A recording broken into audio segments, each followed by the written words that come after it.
Саламатсыздар, құрметті ұстаздар. Қазір сіздермен Pasco Wireless Smart Gate деген құрылғымен жұмыс жасаймыз. Smart деген ақылды, Gate деген ол бізде қақпа. Яғни осындай қақпаға ұқсайды, ақылды қақпа болып тұр ғой. Біз оны қосу үшін мына жақта батырмасы бар, ұстайтын жері бар. Оны ұстаудың көп түрлері бар, былай ұстауға болады, былай ворота сияқты қолдануға болады, немесе былай астына қарап былай ұстауға болады деген сияқты. Мақсатымызға байланысты. Осы жерде әдейі штативқа байланыстыратын жері бар. Жалпы зарядтайтын жері мына жақта бар. Штатив үшін байлайтын жері бар. Енді біз жұмыс жасап көрейік.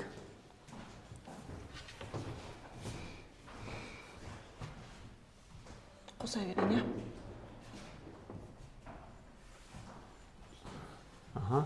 Smart Gate деген астында тұр, соны басасыз.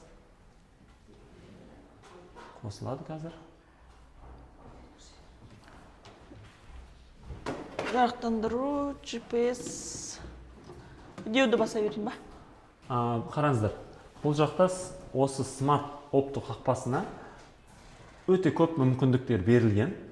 Басқа құрылғылар сияқты оның өлшемдерін таңдау үшін настройка деген батырмаға басу керек. Енді қараңыздар, бұл Smart Gate-тің көп несі бар, қызметі бар. Ең үлкен, мысалы, сізге 4 категория вариант беріледі. Сіз, мысалы, қайсын қолданыңыз келеді? 1. Тек Smart қақпасын өзін. 2. Smart қақпа және қосалқы порт. 3. Тек қосымша портты қолдансаңыз болады. Немесе тек лазерлік қосқыш. Көрдіңіз ба? 4 түрлі бізде жұмыс жасау қызметі бар. Біз біріншіден тек Smart қақпасын жасап көрейік қазір. Оны басасыз үстіне. Енді бұның ішінен бізге маятник керек. Давайте соны басып көрейік. Окейді басамыз. Енді бұл жақта маятник енін бізге метрмен жазып қою керек. Мысалы, маятник ені деген бізде қанша болады? Несі керек? Ені. Примерно деп алайық па? Қазір мысалы біздің маятник не істеу керек? Мынау біздің қақпадан былай өту керек та. Ол үшін біз не істеуіміз керек? Оның енін сызғышпен нақты білсек жақсы.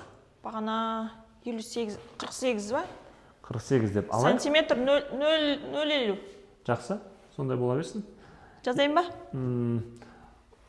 Оны метрға ауыстыру керек. Сантиметр болса, ол қанша болады? 0,50 бағана. 50 сантиметр болса. 0,5 болады, онда. 0. Жақсы. Енді астыға түсіресің аны. Окей, басыңыз. Метрмен тұресің. Мына жақта сізге не керек? Период керек па, жылдамдық керек па? Екеуін де таңдасаңыз болады. Екеуін таңдай берейік. Мына жақтан бізге график болған жақсы негізі. Енді қараңыздар, біз не істейміз? Өте алмайды ғой. Тастап тұрайын лучше. Бізге мынау оптоворотаны қалай қоямыз? Ыңғайлатып, мынау біздің добымыз бұлай өтетіндей қоюға болады. Астына кітап қоюға болады, немесе қолмен ұстап тұруға болады. Эксперимент таза өту үшін. Осы жеткілікті болады деп ойлаймын. Енді қазір не істейміз?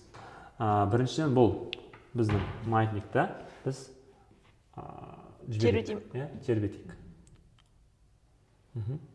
Енді стартқа басамыз, көреміз.